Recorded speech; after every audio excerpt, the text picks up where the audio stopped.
The show is yours. The market. What are you seeing today, my friend?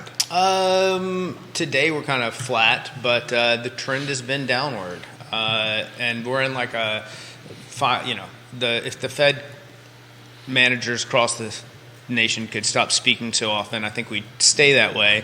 But we're in a downward trend. You know, we've come off the highs that we saw in December, and we've been trending downward ever since, and we're continuing down that path. We saw still some bank nervousness out there, and we're starting to see some softer earnings come in from corporate across the America, and what that is equating to is the bond market believing that the Fed is truly done, although I think they've definitely got 25 bips coming in May, and then another inch up, but there's probably a pause coming after that.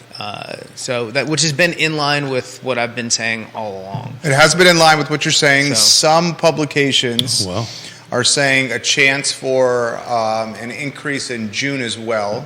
That's right now marginal. Some are reporting flat. Prognosticators are calling it a 25% chance that June's going to include an increase. Hopefully that does not happen, and the last one's in May.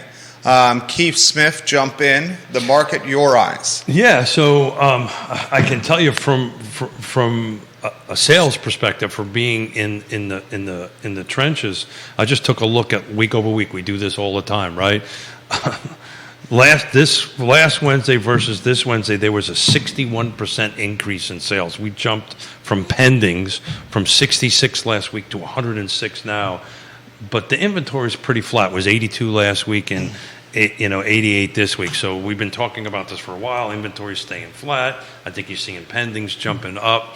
And actually, I figured out a way, and at some point we can talk about this, through my Paragon system, which is a bit clunky, is actually now can figure out what's sold, which is cash, which is conventional, and which is FHA, if that's of any interest to anybody. I'm curious for that. So speaking about that, and we'll touch base on that in a minute, but I think agents who are out there, you'll start seeing more FHA offers due to some of the changes that have come about that we're going to talk about. But yeah, and as far as the increase, the 61% increase, it was super duper competitive over the weekend. I had a grown man break down in tears on the phone with me yesterday.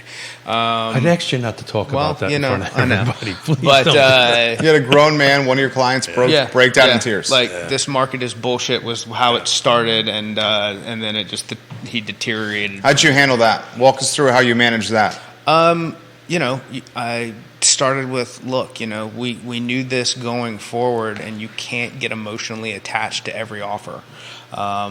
Continue to go out and look at, get a list. Get that list into your search for the things that you want, and then go out and we'll individually attack things as you come up. Let's start looking at properties that maybe have a little deferred maintenance, or you think that your wife's dad was a contractor and knows some people. Let's put somebody in place that can walk through with you, and let's come up with some.